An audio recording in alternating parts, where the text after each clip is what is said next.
जज के सामने कान पकड़ते रहे, नाक रगड़ते रहे, लेकिन जज ने सभी 9 पुलिसकर्मियों को सुनाई फांसी की सजा। इस महिला कांस्टेबल की बहादुरी से हुआ खुलासा, सभी 9 पुलिसकर्मियों को सजा देने वाले कौन है दिलेर जस्टिस? वर्दी की आड़ में शैतानों वाला काम, फैसला देते वक्त जज के भी कांप गए हाथ, सभी को क्यों सुनाई मौत की सजा?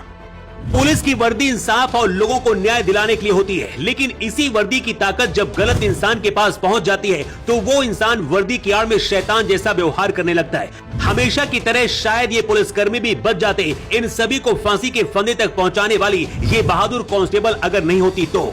इन सभी पुलिसकर्मियों को लगा था कि बच जाएंगे, लेकिन आखिरी वक्त में जज के सामने रोते रहे, लेकिन गुनाह सुनकर जज के भी हाथ कांपने लगे और सभी को मौत की सजा सुना दी। सबसे पहले आपको बताते हैं कि आखिर पूरा मामला क्या है और इन पुलिसकर्मियों का गुनाह क्या है और इन सभी को यहां तक पहुंचाने वाली ये बहादुर कांस्टेबल कौन है। मामला जून 2020 से शुरू होता है। पूरे देश में लॉकडाउन था और सख्त नियम लागू थे। पुलिस प्रशासन के ऊपर जिम्मेदारी थी कि वो लोगों की मदद करे और सहायता की जाए। तमिलनाडु के थुथुकुडी जिले में पी जयराम, जिनकी उम्र 58 साल थी, और उनका बेटा बेनिक्स, जो कि 31 साल का था, अपनी मोबाइल की दुकान चलाते थे। एक दिन पुलिस ने बेनिक्स को दुकान से गिरफ्तार कर लिया। पुलिस का आरोप था कि समय सीमा तय होने के बाद भी मोबाइल की दुकान वो खोलकर बैठा था। इसी बात को लेकर बहस हुई। बाद में बेटे को छुड़ाने के लिए बेनिक्स के पिता जयराज भी थाने पहुंचे तो पिता को भी पुलिस वालों ने थाने में पकड़ लिया और इसके बाद वो हुआ जिसकी उम्मीद किसी को नहीं थी।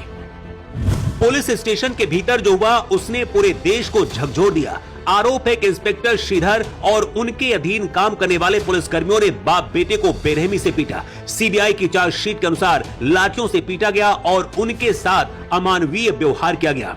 उनके शरीर से इतना खून बहा कि उन्हें बार बार कपड़े बदलने पड़े।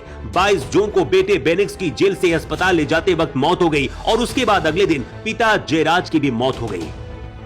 इन पुलिस कर्मियों को लगा था कि मामले को दबा देंगे, लेकिन सोशल मीडिया में ट्रेंड होने लगा। पूरे तमिलनाडु में जनता सड़कों पर उतर आई। सीबीआई ने अपनी जांच रिपोर्ट में पाया कि पुलिस ने सबूत भी मिटाने के लिए थाने के सीसीटीवी फुटेज और खून से सने कपड़ों के साथ छेड़छाड़ की।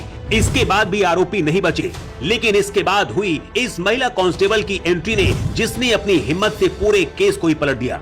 किसी भी विभाग में ऐसी घटना जब होती है तो ज्यादातर संभावना होती है कि सभी कर्मचारी एक हो जाते हैं, लेकिन कांस्टेबल रेवती वो सब कुछ बताया जो उस रात पुलिस स्टेशन के अंदर हुआ था। मजिस्ट्रेट के सामने कांस्टेबल रेवती अपना बयान देने से पहले अपनी बेटी और नौकरी की सुरक्षा के लिए आश्वासन लिया। इसके बाद पूरी कहानी बताई।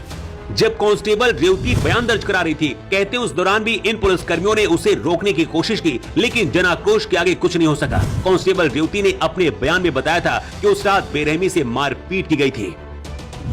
मैं उनके पास कॉपी या कुछ मदद करने के लिए पहुंची तो वहां पर मौजूद पुलिसकर्मियों ने रेवती को डांट कर भगा दिया। रेवती कहती है कि उनके कपड़े उतारे गए थे और प्राइवेट पार्ट पर भी हमला किया गया था। मुझसे देखा नहीं गया तो मैं वहां से उठकर चली गई, लेकिन मैं बेबस थी, कुछ नहीं कर पाई।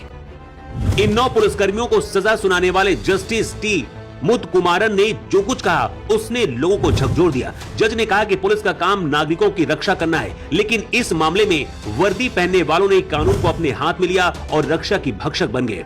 कोर्ट ने इस घटना को समाज के लिए एक बड़ा कलंक माना। जस्टिस मुथुकुमारन ने कहा कि जिस तरह से पिता और पुत्र को बेरहमी से यातनाएं दी गई, वो किसी भी सभ्य समाज में बर्दाश्त करने लायक नहीं है। इसीलिए ये मामला मौत की सजा के योग्य है। पुलिस ने अपनी शक्ति का दुरुपयोग कर 2 मासूमों की जान ले ली। फैसला देने के दौरान कोर्ट ने कहा कि कानून से ऊपर कोई नहीं है। वर्दी पहनने का मतलब ये नहीं है कि कोई कानून से ऊपर है। जो पुलिसकर्मी कानून की रक्षा करने की शपथ लेते हैं, अगर वही उसे तोड़ेंगे तो उन्हें कड़ी से कड़ी सजा दी जाएगी। अदालत ने ये भी कहा है कि ये सजा भविष्य में बाकी पुलिसकर्मियों के लिए भी एक नजीर साबित होगी, ताकि वो हिरासत में किसी भी व्यक्ति के साथ ऐसा अमानवीय व्यवहार न करें।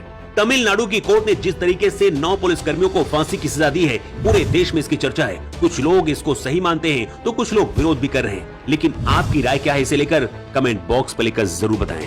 अर्थ 24 के लिए ब्यूरो रिपोर्ट।